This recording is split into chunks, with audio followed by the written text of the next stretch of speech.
HB858, discussion. Speaker. Representative Ward. Speaker, I rise in strong support of this measure. Please proceed.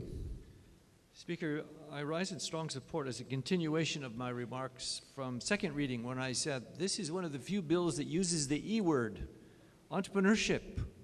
Entrepreneurship is written all over this because it's about a high growth initiative to stimulate our high-tech businesses. Mr. Speaker, this bill will help us overcome a couple of problems that we have in Hawaii.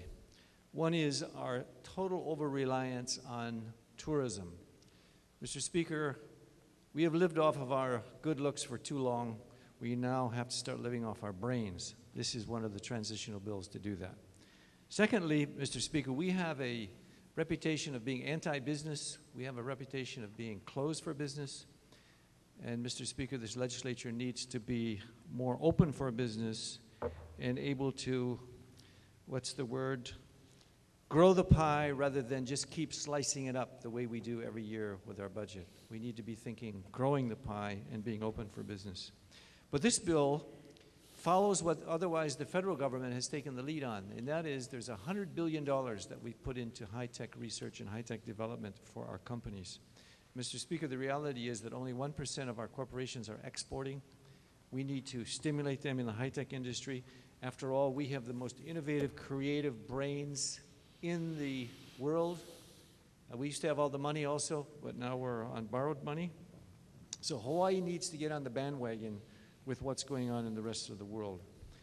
Mr. Speaker, it's critical for our state in the sense that we need to be reminded that 85% of all jobs, repeat, 85% of all jobs are private sector jobs. It's not the government that hires people. 15%, 20% at the most, and 70% of all new jobs come from new businesses.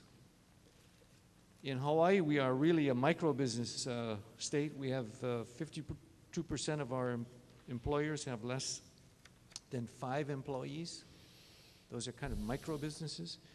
And 95% have less than 50 employees. 1/3 of our corporations are overseas corporations, which is good, but we need to grow our own. My office often promotes, contrary to the Eisenhower admonition about beware of the military-industrial complex, we need an indigenous ownership of a military-industrial complex. Mr. Speaker, what they do with the $12 to $14 billion military federal defense contracting spending is they fly in and parachute a guy down to do those contracting, and then after getting the money 3 or 4 years later, they fly out.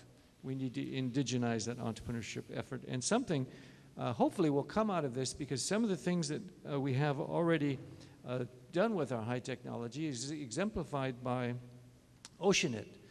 Patrick Sullivan, he's been, with his high technology, saving lives by his advancements all over the world. Some of us had the honor to go to the convention center a number of years ago and to see his sniper fire tracing technology. Mr. Speaker, before the shot was even heard, he had a machine to show where the sniper was shooting from. That has saved lives because they know where to then engage the enemy. Those kinds of technologies are implied by searching out those companies in Hawaii and funding them, training them, mentoring them, and hiring new people, diversifying our economy, and harnessing our entrepreneurial talent. Now, Speaker, I would be naive to think that I didn't have any detractors, just like tax credit detractors for solar, tax credit detractors for other things. This is going to cost a few bucks. The federal government's thrown in $100 billion. This, I believe, is only $20 million, and it's something that when you look at the $14 billion tourism economy, $12 billion in military and federal and contract spending, Mr. Speaker, this is a drop in the bucket.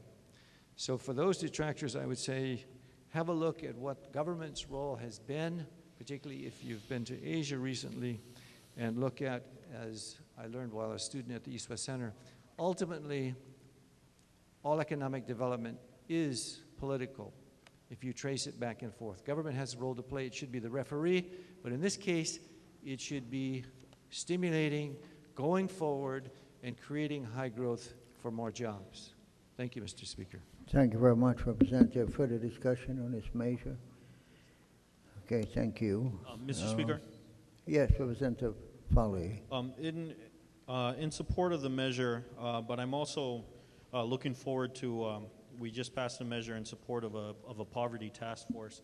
I'm looking forward to coupling what we find in those results with the efforts that are going to be necessary in the high-tech industry, which will bring environmentally low impact but high-paying jobs into our state, which is critical for the future, especially of our youth. That's all I have to say, Mr. Speaker. Thank you very much.